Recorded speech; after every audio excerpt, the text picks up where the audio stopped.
நபி ஸல்லல்லாஹு அலைஹி வஸல்லம் அவர்கள் இறைவனின் தூதர், அனைத்து மக்களுக்கும் நேர்வழி காட்ட வந்தவர். ஆனால் அவர்களின் பணியில் தடைகள் இல்லாமல் இருந்ததல்ல.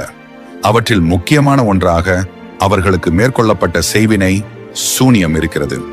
லபீத் இபின் அல் அஸாம் என்ற யூதர் நபி அவர்கள் மீது சூனியம் செய்தான்.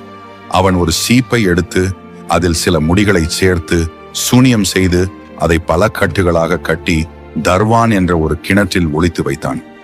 இந்த சூனியத்தினால் நபி அவர்கள் உடல்நலம் பாதிக்கப்பட்டார்கள். அவர்களுக்கு மறதி ஏற்பட்டது. சில சமயங்களில் என்ன நடக்கிறது என்பதையும் புரியாமல் இருந்தார்கள். இந்த நிலை மக்கள் மனதில் கவலையை ஏற்படுத்தியது. அதற்கு பதிலளிக்க அல்லாஹ் தன்னுடைய தூதர்களான ஜிப்ரில் அலைஹிஸ்ஸலாம் மற்றும் மீகாயில் அலைஹிஸ்ஸலாம் அவர்களை நபி அவர்களிடம் அனுப்பினார்.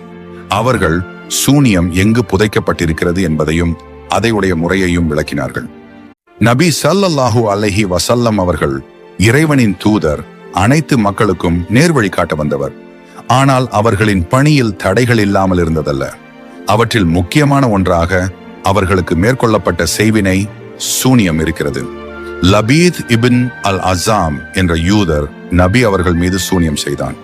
அவன் ஒரு சீப்பை எடுத்து அதில் சில முடிகளை சேர்த்து சூனியம் செய்து அதை பல கட்டுகளாக கட்டி தர்வான் என்ற ஒரு கிணற்றில் ஒளித்து வைத்தான். இந்த சூனியத்தினால் நபி அவர்கள் உடல்நலம் பாதிக்கப்பட்டார்கள். அவர்களுக்கு மறதி ஏற்பட்டது. சில சமயங்களில் என்ன நடக்கிறது என்பதையும் புரியாமல் இருந்தார்கள்.